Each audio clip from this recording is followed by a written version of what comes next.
Bonjour. Aujourd'hui, nous parlons de l'histoire de nos prisons. Dans les sociétés précoloniales négro-africaines, il n'y avait pas de prisons construites telles que nous les connaissons de nos jours. Mais cela ne signifie pas absence de sanctions à cette époque. Les Africains corrigeaient les fautes graves par des sanctions sociales ou coercitions qui allaient de l'isolement au bannissement. Dans tous les cas, au bout d'un certain temps, l'individu réintégrait le groupe en respectant désormais les normes collectives longtemps établies.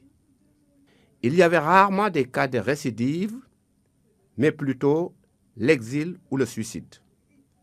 Avec l'arrivée des colonisateurs européens, les Africains ont commencé à être enfermés dans des lieux de privation de liberté. Ces pratiques sont héritées du monde gréco-romain où les esclaves révoltés étaient entassés dans des prisons appelées ergastules.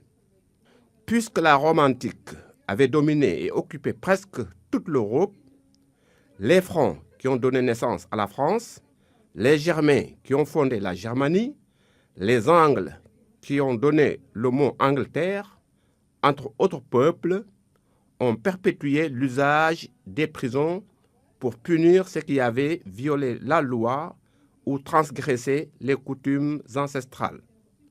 Voilà un héritage colonial. Reste à savoir si les pratiques que nous avons adoptées aujourd'hui valent mieux que celles que nous avons abandonnées.